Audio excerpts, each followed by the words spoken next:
Hello everyone. अगर आप JKSSB, MTS, SSC, MTS, RRB, NTPC या अग्निवीर जीडी एग्ज़ाम की प्रिपरेशन कर रहे हो या इसी तरह की किसी और एग्ज़ाम की प्रिपरेशन कर रहे हो तो आपके लिए एक एमसीक्यू सीरीज स्टार्ट करी गई है। इस एमसीक्यू सीरीज में 20 प्रीवियस ईयर क्वेश्चंस हुआ करेंगे और 20 एक्सपेक्टेड क्वेश्चन सेट हुआ करेगा। मतलब टोटल 40 क्वेश्चन का सेट आपके सामने रहेगा। आज की इस वीडियो की बात करूँ तो 20 प्रीवियस ईयर क्वेश्चन आपके सामने आएंगे। वो 2019, 20, 21 के क्वेश्चन, कुछ 22 के भी क्वेश्चन देखने को मिलेंगे। इजी लेवल के क्वेश्चन होंगे प्रीवियस ईयर वाले। अगर आप ये इजी लेवल के क्वेश्चन भी नहीं कर पाओगे इसका मतलब आपकी तैयारी बिल्कुल भी नहीं है। आपको अपने आप पर फोकस करना होगा, पहले बेसिक्स आपको क्लियर करने होंगे और फिर 20 एक्सपेक्टेड क्वेश्चन का लेवल थोड़ा सा ठीक आपको देखने को मिलेगा। तो ज़्यादा टाइम वेस्ट नहीं करेंगे, स्टार्ट करते हैं आज की इस वीडियो को। पहला क्वेश्चन आपके सामने स्क्रीन में है, ये एसएससी सीजीएल 2019 में पूछा गया है। इसमें कहा गया है, who was the first receipt of the Padma Bhushan award in the field of sports. खेल के क्षेत्र में पद्म भूषण पुरस्कार प्राप्त करने वाले पहले व्यक्ति कौन थे। मतलब स्पोर्ट्स की फील्ड की जब हम बात करते हैं उस फील्ड में पद्म भूषण से सबसे पहली बार किन्हें सम्मानित करा गया था। आपको पता है पद्म अवार्ड्स के बारे में। पद्म अवार्ड्स में फेमस 3 तरह के अवार्ड्स आपको देखने को मिलते हैं, पद्म विभूषण, पद्म भूषण और पद्मश्री। ये इस तरह के 3 अवार्ड आपको सुनने को मिलते हैं। पहले भारत रत्न अवार्ड आता है, भारत रत्न अवार्ड के बाद पद्म अवार्ड से आपको देखने को मिलते हैं। इसमें पद्म भूषण की अगर हम बात करेंगे, पहली बार किसे सम्मानित करा गया था स्पोर्ट्स की फील्ड में। ये चारों ऑप्शन जो है स्पोर्ट्स को बिलोंग करते हैं। सचिन तेंदुलकर की बात करें, आप सभी को पता है क्रिकेट को ये बिलोंग करते हैं। और सचिन तेंदुलकर की बात करें, इन्हें पद्मश्री से सम्मानित करा गया है, इन्हें पद्म विभूषण से भी सम्मानित करा गया है, रिसेंटली भारत रत्न से भी सम्मानित करा गया है। बट हमारे क्वेश्चन का आंसर अभी नहीं मिला। दूसरा नाम हमारे बलबीर सिंह सीनियर की बात करेंगे, ये भी स्पोर्ट्स की कैटेगरी को बिलोंग करते हैं। ये हॉकी, स्पोर्ट्स हॉकी की बात करेंगे, उसके प्लेयर रहे हैं, हॉकी को बिलोंग करते हैं थे ये। अगर बलबीर सिंह सीनियर की बात करूंगा तो 1957 में इन्हें पद्मश्री से सम्मानित करा गया था। अगर क्वेश्चन में लिखा होता ना कि पहली बार पद्मश्री से किसे सम्मानित करा गया था तो स्पोर्ट्स की कैटेगरी में, तो बोलता मैं बलबीर सिंह सीनियर आंसर हो जाएगा। लेकिन यहाँ पर पद्म भूषण पूछा गया। जब पद्म भूषण आपसे पूछा गया है तो ध्यानचंद आपको नाम देखने को मिल रहा है, आपने ये टिक कर देना है। तो ध्यानचंद यहाँ पर करेक्ट आंसर हो जाएगा। ये भी हॉकी को बिलोंग करते हैं, विजर्ड कहा जाता है, मैजिशियन ऑफ हॉकी ने कहा गया। 29 अगस्त को जब हम नेशनल स्पोर्ट्स डे सेलिब्रेट करते हैं वो इसीलिए क्योंकि उनका इस दिन उनका बर्थडे रहता है, इसलिए हम सेलिब्रेट करते हैं। इंडिया का सबसे बड़ा स्पोर्ट्स अवार्ड मेजर ध्यानचंद खेल रत्न अवार्ड की बात करेंगे, इन्हीं के नाम पर आपको देखने को मिलता है। तो 1956 का वो टाइम था जब पद्म भूषण से इन्हें सम्मानित करा गया था और स्पोर्ट्स की फील्ड में सबसे पहले प्लेयर यही थे। और option number D Milkha Singh की बात करेंगे, इन्हें भी पद्मश्री से सम्मानित करा गया था। तो ये भी कुछ नाम है आपको, हालांकि जो करेक्ट आंसर है वो ऑप्शन नंबर सी ध्यानचंद यहाँ पर हो जाएगा। एसएससी सीजीएल 2019 में पूछा गया क्वेश्चन था। क्वेश्चन नंबर 2 की बात करेंगे, एसएससी सीएचएसएल 2020 में पूछा गया क्वेश्चन है। यहाँ पर कहा जा रहा है, which river is known as the sorrow of Bihar. कौन सी नदी को बिहार का दुख कहा जाता है। गंगा, कोसी, यमुना या फिर ब्रह्मपुत्र। ये बड़ा कॉमन सा क्वेश्चन है। कोसी नदी की बात करेंगे, इसे जो है सौरव ऑफ बिहार, इसकी वजह से बिहार में बाढ़ वगैरह आती रहती है, इसीलिए कोसी नदी को ऐसा कहा जाता है। कोसी नदी की बात करें, तिब्बत वाले साइड में फ्लो करती है, नेपाल में फ्लो करती है, हमारे इंडिया में फ्लो करती है। और नेपाल वाले साइड में से सप्तकोशी के नाम से भी जाना जाता है, ये भी आपको पता होना चाहिए। डिस्चार्ज के हिसाब से अगर मैं बात करूँगा, गंगा की सबसे तीसरी जो बड़ी ट्रिब्यूटरी है, सहायक नदी है, वो यही है, कोसी नदी ही है। तो ये भी आपको सारी इन्फॉर्मेशन जो है वो पता होनी चाहिए। आगे चलते हैं, आज के तीसरे क्वेश्चन की बात करेंगे। यहाँ पर कहा जा रहा है, who wrote the book India wins freedom.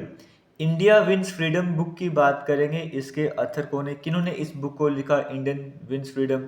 Indian wins freedom पुस्तक के लेखक कौन है, आपसे ये पूछा जा रहा है। 4 तरह के ऑप्शन है, पंडित जवाहरलाल नेहरू, मौलाना अबुल कलाम आज़ाद, सुभाष चंद्र बोस या फिर सरदार पटेल। 2019 में पूछा गया क्वेश्चन है। तो मौलाना आज़ाद की बात करेंगे, मौलाना अबुल कलाम आज़ाद की बात करेंगे, ये हैं लेखक, ये हैं अथर इंडियन विंस फ्रीडम के। तो ये आपको पता होना चाहिए। इसी तरह से अगर इसी तरह के कुछ कॉमन नाम आपसे पूछूंगा तो गीतांजलि के लेखक का नाम क्या है, गीतांजलि के अथर का नाम क्या है, आप बोलोगे रविंद्रनाथ टैगोर जी। इसी तरीके से अगर मैं आपसे पूछूंगा डिस्कवरी ऑफ इंडिया, ये भी बड़ी फेमस बुक रही है, इसके अथर का नाम क्या है, आप बोलोगे जवाहरलाल नेहरू, ये भी आपको पता होना चाहिए। आपसे मैं पूछूंगा इंडिया डिवाइडेड, आप बोलोगे राजेंद्र प्रसाद। तो इस तरह से कुछ इंपॉर्टेंट बुक्स हैं जिनके बारे में आपको ज़रूर पता होना चाहिए। आगे चलेंगे, फोर्थ क्वेश्चन की बात करेंगे। ये एसएससी सीजीएल 2020 में पूछा गया क्वेश्चन है। Battle of Plassey was fought in which year? Plassey का युद्ध किस वर्ष में लड़ा गया था, यानी कि बैटल ऑफ प्लासी कब हुई थी, आपसे वो पूछा गया है। बड़ा कॉमन सा क्वेश्चन है। 23 जून 23 जून 1757 को जो है वो बैटल ऑफ प्लासी लड़ी गई। कभी कभी हर एक क्वेश्चन में 1757 होता है, बट डेट या ये मंथ आपको अलग देखने को मिलता है, तो आपको एग्जैक्ट पता होना चाहिए। 23 जून 1757 को बैटल ऑफ प्लासी लड़ी गई थी। इसमें ब्रिटिश ईस्ट इंडिया कंपनी की तरफ से रॉबर्ट क्लाइव था, और हमारे इंडिया की तरफ से अगर बात करें, बंगाल के नवाब हुआ करते थे सिराजुद्दौला। तो यहाँ पे चीटिंग वगैरह हुई, आप सभी को पता होगा। ब्रिटिश ईस्ट इंडिया कंपनी की यहाँ पर जीत हो चुकी थी, और ये भागीरथी हुगली नदी के किनारे जो है बैटल ऑफ प्लासी लड़ी गई थी। आप सभी को ये भी पता होना चाहिए। तो ऑप्शन नंबर ए यहाँ पर जो है वो बिल्कुल सही आंसर हो जाएगा। क्वेश्चन नंबर 5 की बात करेंगे, कहा जा रहा है which planet is known as the red planet? कौन सा ग्रह लाल ग्रह के नाम से जाना जाता है? रेड प्लैनेट, लाल ग्रह किसे कहा जाता है? जुपिटर, मार्स, वीनस या फिर मरकरी, किसे कहा जाता है? तो मार्स प्लैनेट को कहा जाता है red planet. Option number B correct answer हो जाएगा। एसएससी जीडी 2021 में पूछा गया क्वेश्चन है। नेक्स्ट क्वेश्चन की तरफ चलेंगे। यहाँ पे कहा जा रहा है the term golden revolution is associated with which of the following? स्वर्ण क्रांति जो है वो किससे संबंधित है, किससे जुड़ी हुई है, आपसे वो पूछा जा रहा है। तो कई तरह के रिवॉल्यूशन हैं जिनके बारे में आपको पता होना चाहिए। जैसे गोल्डन रिवॉल्यूशन की बात करेंगे, इसको हम हनी या फिर हॉर्टिकल्चर से रिलेट करते हैं। मिल्क की अगर हम बात करें, श्वेत क्रांति आपने सुना होगा, वाइट रिवॉल्यूशन, वो मिल्क से रिलेट करता है। व्हीट रिवॉल्यूशन ये ग्रीन रिवॉल्यूशन से रिलेट करता है। ऑयल सीड वगैरह जो है वो येलो रिवॉल्यूशन से रिलेट करते हैं। तो ये सब भी आपको पता होना चाहिए। इस क्वेश्चन का जो आंसर है वो हॉर्टिकल्चर आ जाएगा। Option number B correct answer हो जाएगा। क्वेश्चन नंबर 7 में कहा जा रहा है who was the first Indian to win Nobel prize? Nobel पुरस्कार जीतने वाले पहले भारतीय कौन थे? ये भी एक कॉमन क्वेश्चन है, इजी क्वेश्चन है। एसएससी सीपीओ 2019 में पूछा गया क्वेश्चन है कि नोबेल प्राइज जीतने वाले पहले भारतीय कौन? रविंद्रनाथ टैगोर जी जो है वो 1913 में नोबेल प्राइज से सम्मानित करा गया था, और लिटरेचर की फील्ड में ने सम्मानित करा गया था। तो पहले भारतीय जिन्हें नोबेल पुरस्कार से सम्मानित करा गया वो तो रविंद्रनाथ टैगोर थे। लेकिन कभी कभी इसी तरह का एक इजी क्वेश्चन अगर आपको मैं बताऊं, तो आपसे पूछ रहा था कि फिजिक्स की फील्ड में पहली बार किस इंडियन को नोबेल प्राइज से सम्मानित करा गया था। वहां पर आपने बोलते ना सीवी रमन, और वो ईयर था 1930 वाला, और आप वो सीवी रमन इफेक्ट भी सुनते हो, इसी वजह से नोबेल प्राइज से सम्मानित भी करा गया था। क्वेश्चन 8 में कहा जा रहा है which is the longest national highway in India? India का सबसे लंबा हाईवे कौन सा आपको देखने को मिलता है? भारत का सबसे लंबा राष्ट्रीय राजमार्ग कौन सा है? नेशनल हाईवे 44, 27, 48 या फिर 1? बड़ा इजी क्वेश्चन। नेशनल हाईवे 44 की बात करेंगे, श्रीनगर से कन्याकुमारी वाला सबसे बड़ा नेशनल हाईवे, सबसे लंबा राष्ट्रीय राजमार्ग आपको देखने को मिलता है, जिसका पहले नाम NH नेशनल हाईवे 7 हुआ करता था। नेशनल हाईवे 44 आपको देखने को मिल रहा है। 3745 किलोमीटर की इसकी लेंथ आपको भी देखने को मिलती है, लगभग 3800 किलोमीटर की लेंथ आपको देखने को मिलती है। क्वेश्चन 9 की बात करेंगे, कहा जा रहा है Satyarth Prakash was authored by which reformer? Satyarth Prakash के लेखक कौन से सुधारक थे, आपसे ये पूछा जा रहा है। सत्यार्थ प्रकाश किनके द्वारा लिखा गया, आपसे वो पूछा जा रहा है। ये क्वेश्चन आपके सामने स्क्रीन में 4 तरह के ऑप्शन है। राजा राम मोहन राय, स्वामी दयानंद सरस्वती, स्वामी विवेकानंद या फिर ईश्वर चंद्र विद्यासागर। तो करेक्ट आंसर क्या हो जाएगा? देखो 1875 की बात करेंगे, स्वामी दयानंद सरस्वती की बात करेंगे, इनके द्वारा इस बुक को लिखा गया, सत्यार्थ प्रकाश को लिखा गया। तो इसके लेखकों ने सत्यार्थ प्रकाश के लेखक हैं Swami Dayanand Saraswati. Option number B यहाँ पर करेक्ट आंसर हो जाएगा, सही आंसर हो जाएगा। इसे हिंदी में लिखा गया था, और इन्हीं की बात करते स्वामी दयानंद सरस्वती जी की स्वराज की मांग रखी थी। आर्य समाज का फाउंडर इन्हें कहा जाता है, संस्थापक इन्हें कहा जाता है। क्वेश्चन नंबर 10 में कहा जा रहा है which gas is known as laughing gas? Laughing gas है कौन सी गैस को हंसने वाली गैस के रूप में जाना जाता है? Carbon dioxide, nitrous oxide, sulphur dioxide या मीथेन? एसएससी एमटीएस 2021 में पूछा गया क्वेश्चन है। तो नाइट्रस ऑक्साइड को जो कि कलरलेस गैस है, इसे लॉफिंग गैस के नाम से जाना जाता है। ऑप्शन नंबर बी यहाँ पर करेक्ट आंसर हो जाएगा। क्वेश्चन नंबर 11 की बात करेंगे, कहा जा रहा है the term veto is associated with which organisation? Veto शब्द किस संगठन से संबंधित है? ये एसएससी सीपीओ 2020 में पूछा गया क्वेश्चन है। World Bank, United Nations, World Trade Organisation या फिर आईएमएफ। देखो वीटो की बात करेंगे, आप सभी ने सुना है वो वीटो का इस्तेमाल करते हैं, वीटो को गलत इस्तेमाल करते हैं। तो वीटो यूनाइटेड नेशन से जुड़ा हुआ एक टर्म है, एक शब्द है। ऑप्शन नंबर बी यहाँ पर करेक्ट आंसर हो जाएगा। आप सोचते यूनाइटेड नेशन सिक्योरिटी काउंसिल, वहाँ पर जो 5 परमानेंट मेंबर हैं जिन्हें वीटो पावर दी गई है, वो जिसमें चाइना आता है, फ्रांस आता है, रशिया आता है, यूएस आता है, यूके आ जाता है। ये 5 नेशन जिन्हें परमानेंट मेंबर यूएनएससी के लिए वीटो पावर दी गई है। तो वीटो पावर किससे रिलेट कर रहा है? यूनाइटेड नेशन से। क्वेश्चन 12 में कहा जा रहा है who discovered the theory of relativity. Theory of relativity किसने दी? सापेक्षता का सिद्धांत की खोज किसने की थी? एल्बर्ट आइंस्टाइन ने की थी। तो ऑप्शन नंबर बी यहाँ पर जो है वो करेक्ट आंसर हो जाएगा। 1905 का आसपास का टाइम था जब इसे पब्लिश वगैरह करा गया था। क्वेश्चन नंबर 13 की बात करेंगे, कहा जा रहा है खिलाफत movement was launched in which year. खिलाफत आंदोलन किस वर्ष शुरू हुआ था? तो खिलाफत आंदोलन की बात करेंगे, इसके बारे में आप सभी ने पढ़ा होगा 1919 में, जब ऑटोमन एम्पायर को बचाना था, खलीफा पोजीशन को बचाना था, उस टाइम पे इसे लॉन्च करा गया था।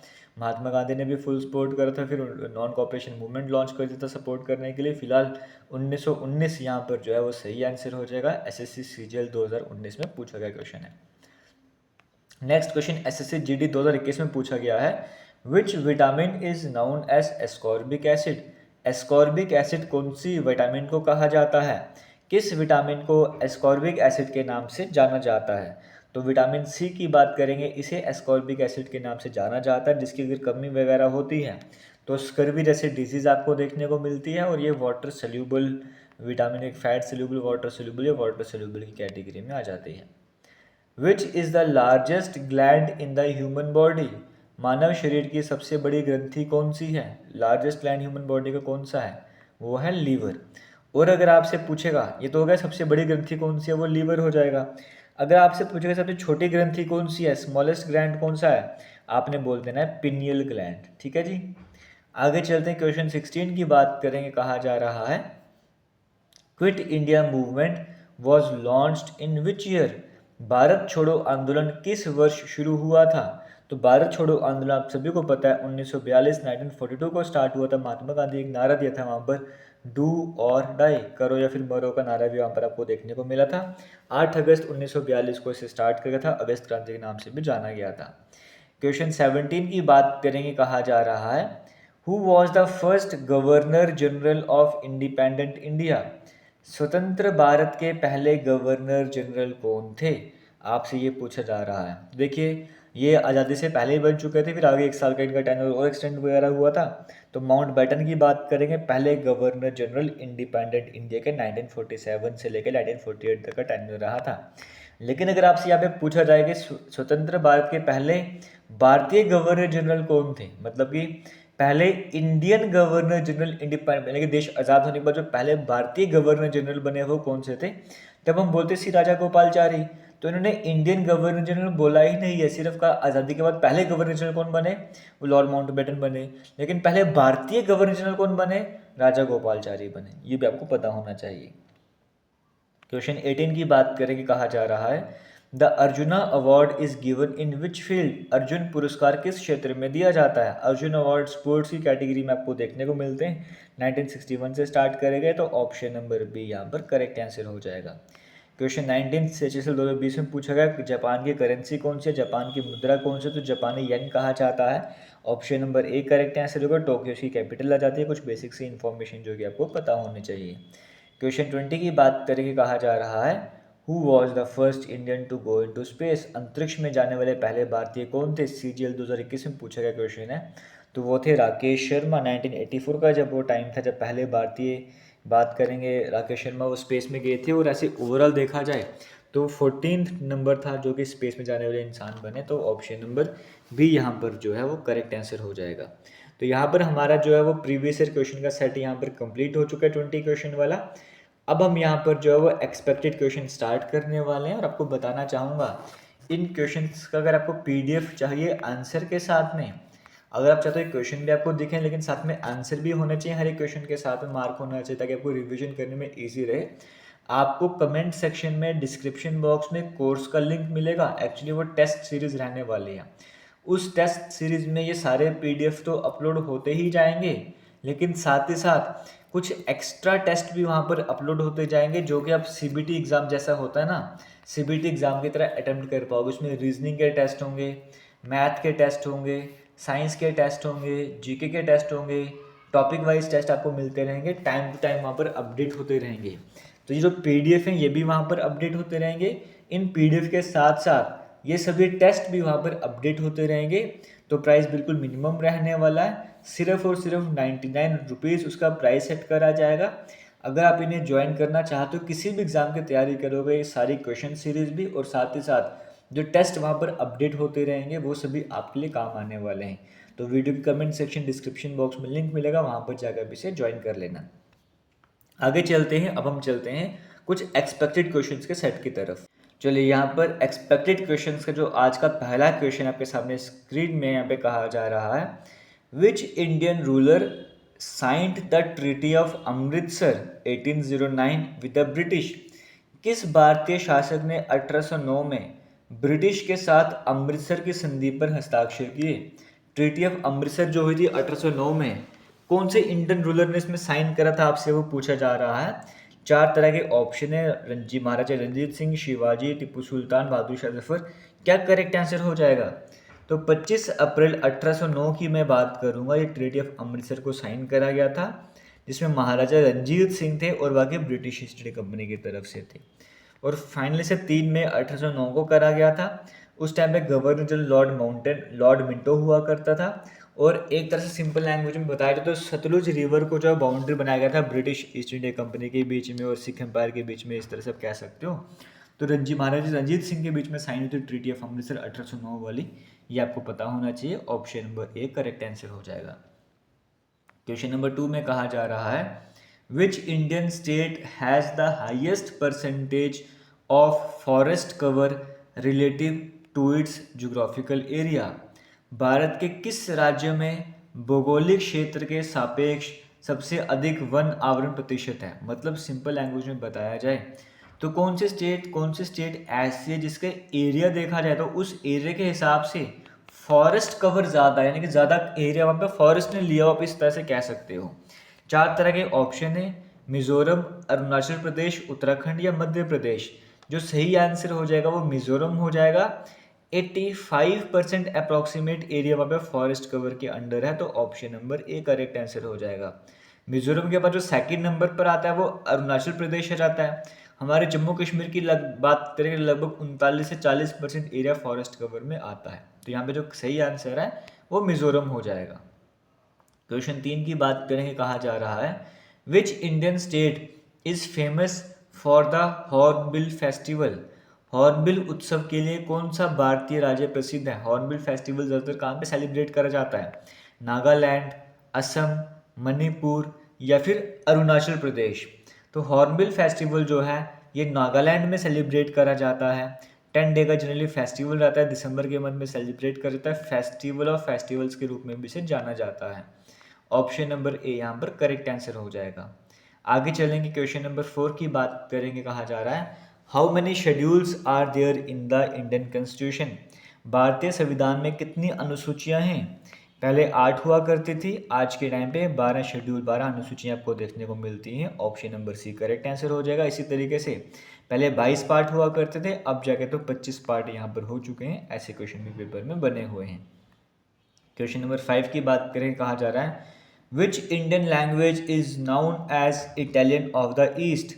किस भारतीय भाषा को पूर्व का इटली के रूप में कहा जाता है या इटली के रूप में जाना जाता है? चार तरह के ऑप्शन हैं, तमिल, तेलुगु, बंगाली या फिर मलयालम। तो तेलुगु लैंग्वेज वो लैंग्वेज जैसे इटालियन ऑफ द ईस्ट पूर्व का इटली के रूप में जाना जाता है। क्वेश्चन नंबर 6 में कहा जा रहा है, which instrument is use to measure humidity. आर्द्रता मापने के लिए कौन सा उपकरण उपयोग किया जाता है?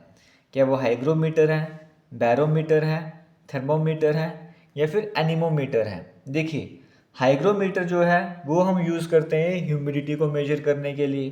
बैरोमीटर तो एटमॉस्फेरिक प्रेशर हो गया, थर्मोमीटर टेम्परेचर हो गया, एनीमोमीटर विंड की हवा की गति, विंड की स्पीड को मेजर करने के लिए हम यूज़ करते हैं। क्वेश्चन नंबर 7 में कहा जा रहा है, under which article of the Indian constitution can the president promulgate an ordinance. भारतीय संविधान के किस अनुच्छेद के तहत राष्ट्रपति अध्यादेश जारी कर सकते हैं? अगर प्रेसिडेंट को ऑर्डिनेंस लाना है तो वो कौन से आर्टिकल का इस्तेमाल करेंगे? आर्टिकल 123, अनुच्छेद 123 या 356, 72 या फिर 368? कौन सा आर्टिकल, कौन सा अनुच्छेद यहाँ पर यूज़ करा जाएगा? तो आर्टिकल 123 यूज़ किया जाएगा अगर अध्यादेश लाना है, ऑर्डिनेंस लाना है, तो option number A correct answer हो जाएगा। क्वेश्चन 8 में कहा जा रहा है, who was the first Indian to win a medal in the world athletes championship. विश्व एथलेटिक चैंपियनशिप में पदक जीतने वाले पहले भारतीय कौन थे? आपसे ये पूछा जा रहा है। तो पहले भारतीय जो वर्ल्ड एथलेटिक्स चैंपियनशिप में जीते, 4 तरह के ऑप्शन आपको देखने को मिल रहे हैं। जो करेक्ट आंसर हो जाएगा, ये अंजू बॉबी जॉर्ज आपको देखने को मिल रहा है। 2003 में पेरिस में हुआ था, वुमेन लॉन्ग जंप की कैटेगरी थी, वहाँ पर ये जीते थे। तो ऑप्शन नंबर ए यहाँ पे करेक्ट आंसर हो जाएगा। क्वेश्चन नंबर 9 में कहा जा रहा है, which Indian warship participated in the RIMPAC 2024 exercise held in Hawaii. Hawaii में आयोजित रिम्पैक्ट 2024 अभ्यास में कौन सा भारतीय युद्धपोत शामिल हुआ? रिम्पैक्ट एक्सरसाइज की बात करेंगे जो कि 2024 की थी। रिम्पैक्ट एक्सरसाइज की मैं पर्टिकुलरली बात करूँ, वर्ल्ड की सबसे बड़ी इंटरनेशनल मैरीटाइम एक्सरसाइज रहती है जहाँ पे 29 नेशन ने पार्टिसिपेट करा। यहाँ पर हमारे इंडिया की तरफ से INS शिवालिक गया था, तो वहाँ पर ऑप्शन नंबर बी यहाँ पर करेक्ट आंसर हो जाएगा। क्वेश्चन 10 की बात करेंगे, कहा जा रहा है, which constitutional amendment introduced the goods and service tax in India. GST की बात करी जा रही है। किस संवैधानिक संशोधन में भारत में GST लागू किया? GST कौन से अमेंडमेंट के थ्रू आया था, कौन से संशोधन के थ्रू आया था? आपसे यहाँ पर यह पूछा जा रहा है। तो 101 वाला संशोधन था, वो 2016 का टाइम था। ऑप्शन नंबर बी यहाँ पे करेक्ट आंसर हो जाएगा। क्वेश्चन नंबर 11 में कहा जा रहा है, which Indian folk dance is performed during the Navratri festival in Gujarat. Gujarat में नवरात्रि उत्सव के दौरान कौन सा भारतीय लोक नृत्य किया जाता है? गुजरात में बात करी जा रही है, नवरात्रि फेस्टिवल में कौन सा फोक डांस परफॉर्म करा जाता है? तो वो रहता है गरबा। ऑप्शन नंबर बी यहाँ पर करेक्ट आंसर हो जाएगा। क्वेश्चन 12 में कहा जा रहा है, who was the first Indian to be awarded the Bharat Ratna posthumously. Bharat Ratna से मरणोपरांत सम्मानित होने वाले पहले भारतीय कौन थे? मतलब फर्स्ट इंडियन जिनकी डेथ के बाद उन्हें भारत रत्न से सम्मानित करा गया, वो कौन थे? लाल बहादुर शास्त्री, सरदार वल्लभ भाई पटेल, BR अम्बेडकर या फिर राजीव गांधी? जो सही आंसर हो जाएगा वो लाल बहादुर शास्त्री जी हो जाएंगे। पहले भारतीय जिन्हें भारत रत्न से सम्मानित किया मरणोपरांत, 1966 का वो टाइम था। Option number A correct answer हो जाएगा। क्वेश्चन 13 की बात करेंगे, कहा जा रहा है, which Indian revolutionary founded the Ghadar movement in 1913। 1913 में गदर आंदोलन की स्थापना किस भारतीय क्रांतिकारी ने की? 4 तरह के ऑप्शन आपके सामने हैं, लेकिन यहाँ पर जो सही आंसर हो जाएगा वो हो जाएगा सैन फ्रांसिस्को में हुई थी गदर मूवमेंट की फॉर्मेशन, लाला हरदयाल। ऑप्शन नंबर ए यहाँ पर करेक्ट आंसर हो जाएगा। और ऐसे इसमें और भी नाम थे, बट ऑप्शन के हिसाब से लाला हरदयाल बाकी सोहन सिंह बखना प्रेसिडेंट थे, और भी कई सारे नाम आते हैं। ऑप्शन के अकॉर्डिंग देखा जाए तो लाला हरदयाल यहाँ पर बिल्कुल सही आंसर हो जाएगा। सैन फ्रांसिस्को में इसकी फॉर्मेशन हुई थी, USA वाली साइड में। Which article of the Indian Constitution deals with the establishment of Supreme Court? भारतीय संविधान का कौन सा अनुच्छेद सर्वोच्च न्यायालय की स्थापना से संबंधित है? यानी कि सुप्रीम कोर्ट की इस्टेब्लिशमेंट कौन सा आर्टिकल आपको बताता है? यहाँ पर ये आपसे पूछा गया है। आर्टिकल नंबर 124 है, अनुच्छेद 124 है। Option number A correct answer हो जाएगा। वीडियो अच्छी लग रही है, वीडियो को शेयर ज़रूर कीजिएगा। आपने बस 2 काम करने हैं। एक, आपने वीडियो को शेयर करना है, दूसरा आपने वीडियो में कमेंट करना है और कमेंट करके बताना है कि आपको वीडियो कैसी लगी है, कि आप फ्यूचर में इस तरह की और वीडियोस चाहते हैं। अगर चाहते हैं तो यस, वरना आप नो भी लिख सकते हैं, लेकिन कमेंट ज़रूर करना है, पार्टिसिपेट ज़रूर करना है। क्वेश्चन नंबर 15 की बात करेंगे, कहा जा रहा है, which Indian ruler defeated the Danish forces at the battle of Colachel in 1741। 1741 में कोलाचल की लड़ाई में डैनिश सेनाओं को किस भारतीय शासक ने हराया था? जो 1741 वाली बैटल हुई उसमें डैनिश फोर्सेस को भारतीय रूलर ने हराया, लेकिन वो भारत के रूलर कौन से थे जिन्होंने हराया था? वो थे मार्तंड वर्मा। ऑप्शन नंबर ए यहाँ पे करेक्ट आंसर हो जाएगा। त्रावणकोर की बात करेंगे, वहाँ के रूलर हुआ करते थे। 1751 में लाई थी, डच ईस्ट इंडिया कंपनी बुरी तरह से हार चुकी थी। Option number A correct answer हो जाएगा। क्वेश्चन नंबर 16 की बात करेंगे, which Indian navy submarine visited Sri Lanka? कौन सी इंडियन नेवी सबमरीन ने श्रीलंका में विजिट करता? उनको रिपब्लिक डे आ रहा था इसीलिए। भारत के 75वें गणतंत्र दिवस के उपलक्ष्य में फरवरी 2024 में कौन सी भारतीय नौसेना पनडुब्बी श्रीलंका गई थी? तो वो कौन सी गई थी श्रीलंका में, आपसे ये पूछा जा रहा है। तो यहाँ पे INS करंज यहाँ पे करेक्ट आंसर हो जाएगा। ऐसे श्रीलंका की बात करेंगे, 22 मई को उनका जो इंडिपेंडेंस डे सेलिब्रेट करा जाता है, तो वो करेक्ट आंसर हो जाएगा। हालांकि यहाँ पे अगर पूछ रहा था ना कि क्या बोलते हैं, ये क्वेश्चन थोड़ा घुमा दिया मैंने आपको क्वेश्चन पूछा था कि श्रीलंका का मतलब सेलिब्रेशन डे थी, उस टाइम पे कौन सी इंडियन शिप वहाँ पर गई थी? तो वो INS करंज गई थी। तो ऑप्शन नंबर सी यहाँ पे करेक्ट आंसर हो जाएगा। क्वेश्चन 17 में कहा जा रहा है, which Indian princely state was the last to accede to the Indian union in 1949? 1949 में भारतीय संघ में शामिल होने वाला अंतिम भारतीय रियासत कौन सी थी? भारत की सारी रियासतों में बंटा हुआ था, लेकिन वो रियासत जो सबसे लास्ट में भारत का हिस्सा बनी वो कौन सी थी? हैदराबाद, जूनागढ़, मणिपुर या फिर त्रावणकोर? यहाँ पे जो करेक्ट आंसर हो जाएगा वो मणिपुर हो जाएगा, जहाँ पे 1949 15 अक्टूबर 1949 की अगर हम बात करेंगे, ये इंडियन यूनियन का हिस्सा बने थे। जहाँ पे जो इसे इंस्ट्रूमेंट ऑफ एक्सेशन साइन किया जाता है, वहाँ के महाराजा बोध चंद्र की बात करेंगे, उन्होंने साइन करा था और वो भारत का हिस्सा बने थे। 1959 का वो टाइम था। मणिपुर यहाँ पे करेक्ट आंसर हो जाएगा। क्वेश्चन 18 की बात करेंगे, कहा जा रहा है, which Indian was the first to win an Oscar for costume design? Costume design के लिए ऑस्कर जीतने वाले पहले भारतीय कौन थे? आपसे यहाँ पर ये पूछा जा रहा है। सत्यजीत रे, बानू अथैया, AR रहमान या फिर रैसुल पुकोटी? यहाँ पर करेक्ट आंसर हो जाएगा Bhanu Athaiya. Option number B correct answer हो जाएगा। 1983 में सम्मानित करा गया था ऑस्कर से कॉस्ट्यूम डिज़ाइन के लिए, और 1983 में इसलिए सम्मानित करा गया था। 1982 की फिल्म थी गांधी वाली, वह उस फिल्म में जो डिज़ाइनिंग थी उसके लिए इन्हें सम्मानित करा गया था। तो option number B correct answer हो जाएगा। क्वेश्चन 19 की बात करेंगे, कहा जा रहा है, which Indian martial art form is native to Kerala? Kerala में उत्पन्न होने वाली भारतीय आर्ट शैली कौन सी है? वह Kalaripayattu. Option number A correct answer हो जाएगा। और आज का लास्ट क्वेश्चन, यानी कि आज का क्वेश्चन नंबर 40 आपके सामने स्क्रीन में यहाँ पे कहा जा रहा है, इन जुलाई 2024 की बात करेंगे, विच इंडियन सिटी, कौन से भारतीय शहर ने hosted the 46th session of UNESCO world heritage committee? UNESCO विश्व धरोहर समिति के 46वें सत्र की मेजबानी किस भारतीय शहर ने की थी? आपसे ये पूछा जा रहा है। तो ये क्वेश्चन मैं आपके लिए छोड़ रहा हूँ होम टास्क, ये 2 ऑप्शन में हटा देता हूँ। अब आपने मुझे बताना है कि इसका करेक्ट आंसर क्या हो जाएगा। ये आपके लिए होम टास्क रहा। इसी के साथ आज के इस वीडियो को एंड करेंगे। थैंक यू एंड जय हिंद।